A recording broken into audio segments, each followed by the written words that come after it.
कभी ऐसा महसूस होता है कि हमारा दिमाग एक ऐसे कमरे की तरह हो गया है जिसमें बहुत ज्यादा सामान भर गया है? तो आज डिटॉक्स योर माइंड किताब के मुख्य विचारों के आधार पर हम यही समझने वाले हैं कि अपने मन की इस दुनिया को साफ कैसे किया जाए। जरा सोचिए, एक ऐसा कमरा जो पूरी तरह से फालतू चीजों, धूल और कबाड़ से अटा पड़ा है। ऐसे कमरे में सुकून से रहना कितना मुश्किल होगा, है ना?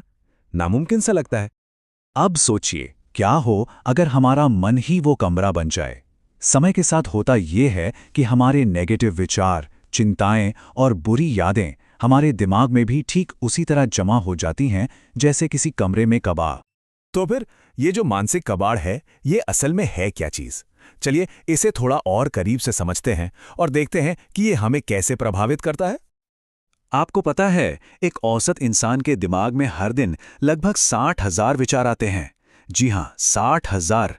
लेकिन असली समस्या इन विचारों की गिनती नहीं, बल्कि इनकी क्वालिटी है। और सबसे चौंकाने वाली बात तो ये है कि इन हजारों विचारों में से ज्यादातर तो बस दोहराए जाते हैं। वही पुरानी बातें, वही चिंताएं, वही डर।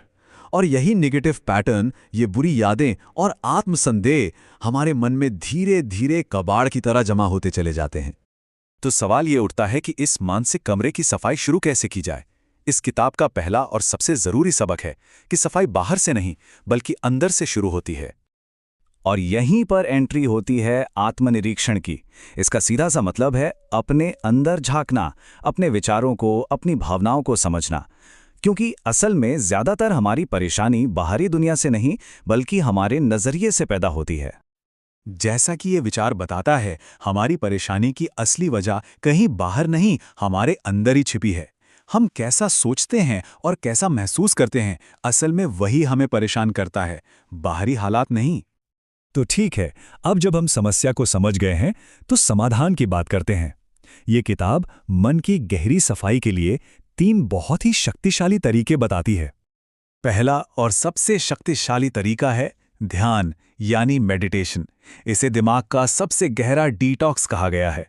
यह सिर्फ एक अभ्यास नहीं है, बल्कि अपने अंदर जो लगातार एक बकबक चलती रहती है ना, उसे शांत करने का एक जरिया है, जिससे हमें स्पष्टता और शांति मिलती है। दूसरा टूल है क्षमा, यानी माफ करना। ये खुद को और दूसरों को माफ करके नाराजगी और अपराध बोध के बोझ को अपने ऊपर से उतार फेंकना है।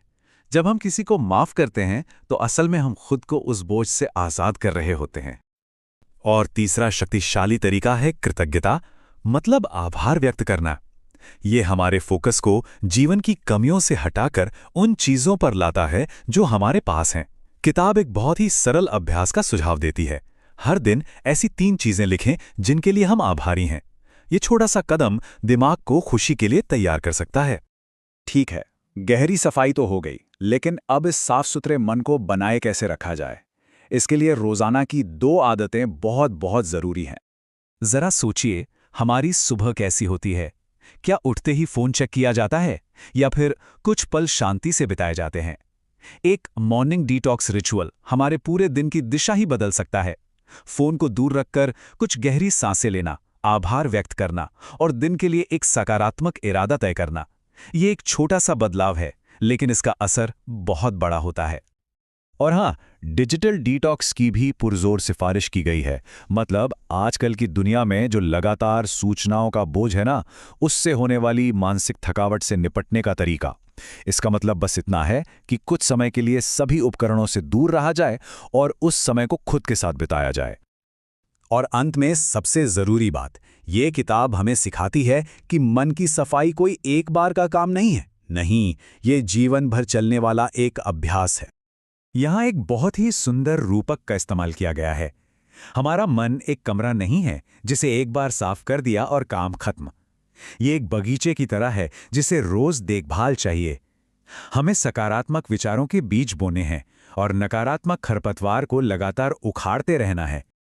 यह उद्धरण किताब के मूल संदेश को बहुत खूबसूरती से बताता है। शांति कोई मंजिल नहीं है, यह एक यात्रा है। यह एक निरंतर आंतरिक अभ्यास है जो रोज करना पड़ता है।